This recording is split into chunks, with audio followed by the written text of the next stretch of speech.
meu irmão, eu tenho uma notícia para te dar. Você continua perdoando e amando aquele que matou sua filha, que matou a sua esposa? Ele falou: sim, eu continuo perdoando, continuo amando, do mesmo jeito que eu falei na mídia. E eu falei: você suporta uma coisa que eu tenho que falar com você? Ele falou: suporto. O que é? Eu falei: então chama alguém que te auxilie para tomar a câmera, porque eu preciso te apresentar para alguém.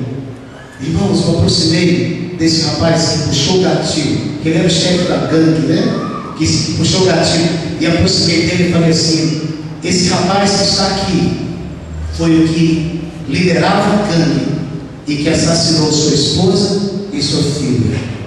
E os dois ficaram olhando para o outro, ficaram olhando um tempão para o outro. Irmãos, eu vi algo ali que não é todo ser humano que faz, porque nosso amor é incondicional. Nós amamos quem nos ama, nós falamos bem de quem fala bem de nós, nós cuidamos daqueles que cuidam de nós. Mas aquele que não nos ama, que pisa o nosso pé, que faz coisas que não nos agradam, nós não amamos facilmente. Por quê? Porque quem ama incondicionalmente é Deus, mas Deus também quer derramar esse amor no coração do ser humano. E eu fiquei ali olhando, os dois se olhando, e para surpresa, irmãos, glória a Deus, aquele cameraman aproximou e falou: eu te perdoo por tudo que você fez com a minha família e comigo. E abraçou, e os dois começaram a chorar, e ficaram ali mais ou menos uns 20 minutos chorando, orando por eles. E foi uma das maiores cenas que eu vi. Sabe o que eu vi ali? Eu vi o amor de Deus sendo manifestado. O amor de Deus que não se encontra no coração humano, mas que no entanto foi derramado por Deus no coração daquele homem e no coração do assassino, do ex-assassino. Por quê? Porque eles abriram seus corações, Deus os perdoou. Deus perdoou o pecado original que eles haviam herdado, como nós herdamos. E aí nós vimos dois homens, eu vi dois homens abraçados, dois homens se perdoando e dois homens orando, porque o amor de Deus é incondicional. Irmãos, dentro de um casamento, quantas pessoas que não perdoam por coisas boas, quantas pessoas que dizem que vai amar a esposa, se a esposa fizer isso e isso, se adequar a ele nisso e naquilo. Ou então, quantas esposas falam com o marido: eu vou amá-lo se você se adequar a mim, isso e nisso. Isso não é amor, irmão. O amor incondicional, ele se sacrifica, ele entrega. O amor incondicional, ele não quer nada em troca, ele dá sem querer nada em troca. Isso é possível. Eu tive essa alegria, esse privilégio de ver isso acontecer no coração dos dois, principalmente no coração da vítima, do cameraman. Eu tive esse privilégio. Então é esse amor que a Bíblia está falando aqui.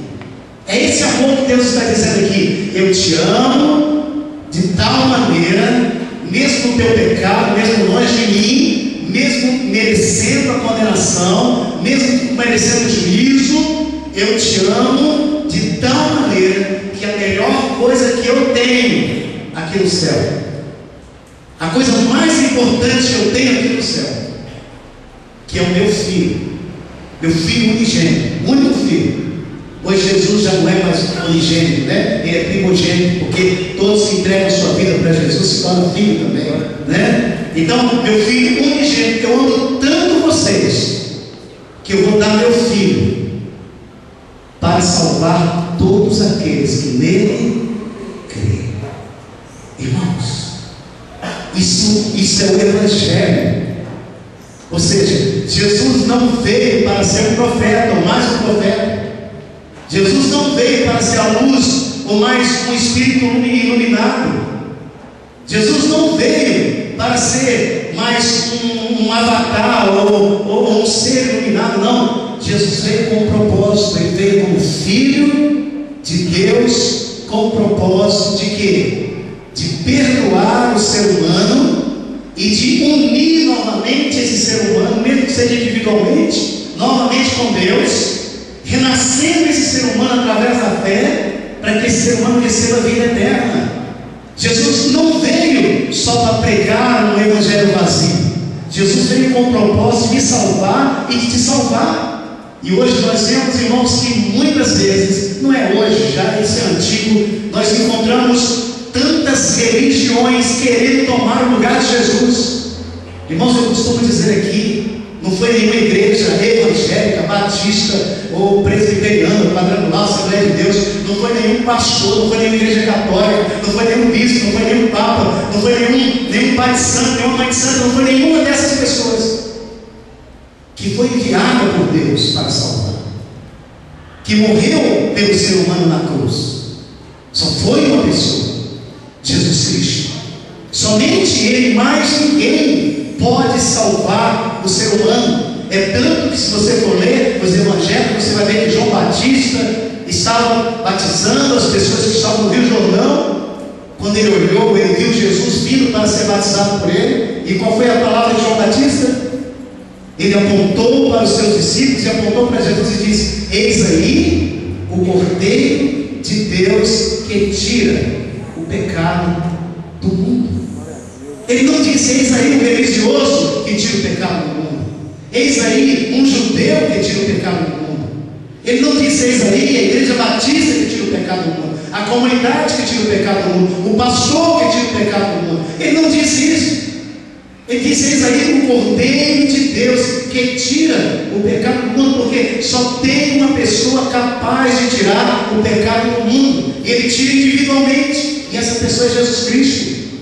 Mas ninguém tem essa capacidade de tirar, porque foi Ele enviado pelo amor do Pai, pelo ágapo do Pai, para me alcançar, para te alcançar. E quando estava dando louvor aqui, antes do louvor, a gente estava conversando ali, e o pastor Salerno começou o culto, e ele disse sobre salvação, né? Bendito o dia, né? Que nós nascemos de novo. Eu virei para os meninos ali e eu falei: olha, bendito o dia em que alguém falou de Jesus para mim. Bendito esse dia. Eu estava perdido, eu estava cego, eu era religioso, eu não enxergava um palmo diante do meu nariz, eu não tinha condição de ver Jesus claramente pelos olhos da fé. Mas naquele dia, quase 30 anos atrás, alguém chegou e pregou o Evangelho para mim. Pregou isso que eu estou pregando para vocês. Falou que só havia um Salvador capaz de me salvar e de perdoar os meus pecados, e esse Salvador era Jesus Cristo. Bendito o dia em que isso aconteceu comigo. Meus irmãos, bendito é o dia em que isso aconteceu com você. Bendito é o dia em que isso aconteceu com você, porque esse dia é um dia da nossa vida, a vida antiga, a criatura velha, para uma criatura nova, onde nós temos a certeza absoluta de que os nossos pecados foram perdoados, e que Jesus Cristo religou o nosso espírito que estava morto novamente com Deus, e Deus operou em nós o que a Bíblia chama de novo nascimento. Amém? Olha aqui, aonde nós lemos mesmo no capítulo 3 de João, você que está com a Bíblia aberta, versículo 1.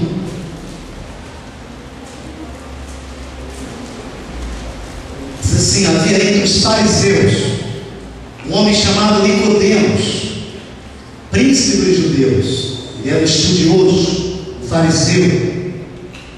Este foi ter de noite com Jesus e disse-lhe: Rabi, o mestre, bem sabemos que és mestre vindo de Deus, porque ninguém pode fazer esses sinais que tu fazes se Deus não for com ele. O que é esse mestre, o que é esse rabino, o que é esse principal, esse príncipe religioso reconheceu em Jesus? Que ele era de Deus, porque Jesus operava sinais que ninguém mais operava. E ele continua, e Jesus então responde no versículo 3. Jesus respondeu e disse: olha que resposta que parece que não tem nexo, né? Jesus disse: na verdade eu te digo que aquele que não nascer de novo não pode ver o reino de Deus. Vamos falar juntos? Na verdade te digo que aquele que não nascer de novo não pode ver o reino de Deus. Amém?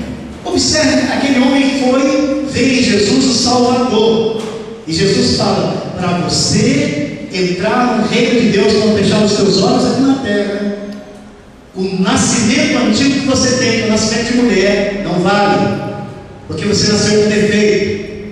Você precisa nascer de novo. Ele não entende. Olha o versículo seguinte: disse-lhe Nicodemos: como pode um homem nascer sendo velho? Porventura pode tornar a entrar no ventre de sua mãe e nascer? Olha a resposta de Jesus: na verdade te digo, que aquele que não nascer da água, do Espírito, da letra maiúscula, Espírito, está servindo ao Espírito Santo, não pode entrar no reino de Deus. O que é nascido da carne é carne. Nós nascemos da carne, somos carne. Mas o que é nascido do Espírito é Espírito. Não te maravilhes de ter te dito isso. Necessário vos é nascer de novo. O que Jesus está dizendo, irmão? Ele está dizendo que existe um segundo nascimento. E esse segundo nascimento é pela fé. Quando nós recebemos Jesus Cristo, que Deus enviou, lemos aqui no capítulo 3, versículo 16, quando Deus enviou seu Filho, porque nos amou, de tal maneira para que todos aqueles que ele seja, não se percam, mas seja salvo. Então o que Jesus está dizendo aqui? Ele está dizendo que todos que nascemos da carne dos nossos pais, precisamos, se a gente quer ver o reino de Deus, quer ter a eternidade com Deus, quer ter vida eterna, precisamos nascer de novo. Como que nasce de novo? Alguns dizem que esse nascimento aqui é reencarnação, mas a Bíblia não ensina reencarnação. Jesus ensina ressurreição. Jesus deixa claro através dos profetas e dos apóstolos que todo ser humano que nasceu uma vez nessa terra, uma vez que morre, ele volta uma só vez para o juízo. Está lá no livro de Hebreus, que foi ordenado que todo homem que morre, ele venha uma única vez para o juízo. Então Jesus não ensina reencarnação, ele ensina o que? Ressurreição. Todos nós vamos ressuscitar um dia. Todos que morreram vão ressuscitar um dia. Todos que vão morrer vão ressuscitar um dia e vão estar diante do tribunal de Deus. Vão dar conta das suas obras, vão dar conta da decisão que teve em seguir uma religião ou seguir Jesus, em seguir homens ou seguir Jesus, em seguir filosofias ou seguir Jesus, em seguir ensinos humanos ou seguir Jesus. Todos nós vamos comparecer um dia.